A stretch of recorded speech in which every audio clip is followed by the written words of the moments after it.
On the day white nationalist leader Richard Spencer was scheduled to come to the University of Florida, the campus was on high alert. The governor had declared a state of emergency and hundreds of counter-protesters had shown up. Classes were cancelled, the campus was swarmed with media and helicopters swooped overhead. At the center of campus, a small group of Jews gathered to do good deeds. When there's so much darkness and negativity on campus, we want to push the message. Small acts of kindness can add up, said Eric Ben-Levy, a 21-year-old studying advertising. While the Jewish community stayed away, other vociferous critics of Spencer's swamped the speech. They chanted and heckled, but the event will likely be cast as a success for the alt-right by its supporters.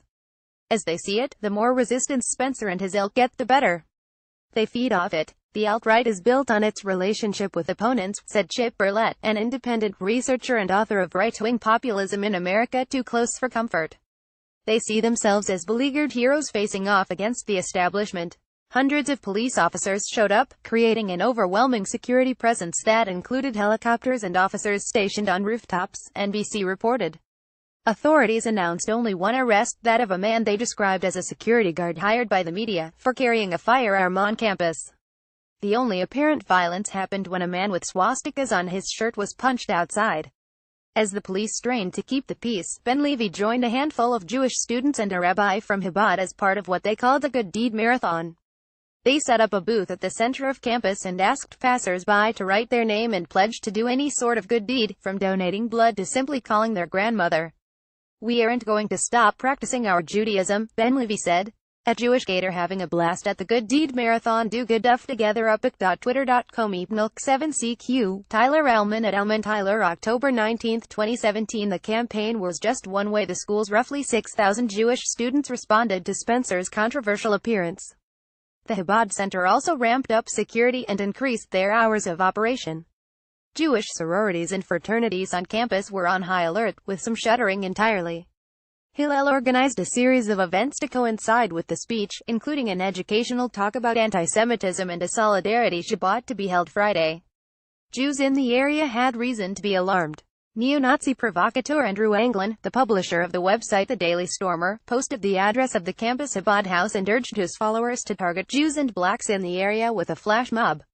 Anglin, who is known for online troll storms targeting his perceived enemies, has never actually been able to organize any real-world events like his colleague Spencer. "The Jewish community did a great job," said Lonnie Wilk, the associate director of Anti-Defamation League Florida. "Students found alternative events and safe spaces where they did things that didn't involve getting into the throes of white supremacist doctrine." Spencer popularized the term alt-right and fashions himself a dissident intellectual who counts figures like former Ku Klux Klan leader David Duke as important influences. His appearance at Florida is part of a broader white nationalist push for recruitment on college campuses. Spencer is particularly media-savvy and enjoys the spotlight. University appearances like today's talk are also opportunities for Spencer and his cohort to broadcast their message to millions. While the ADL and some celebrated alternative events like the Good Deed Marathon, hundreds rallied to protest and confront Spencer. The audience at his 2:30 p.m. speech was made up largely of protesters, who shouted during the duration of Spencer's speech, at times drowning him out with boos. Spencer delivered his typical talking points, at one point comparing his dream of a white-only country to Zionism, a intentionally provocative comparison that he routinely trots out, especially when speaking with Jewish or Israeli media. Like Jews in the 19th century had an ideal of Zionism, he said, he has a dream of a white American ethno-state.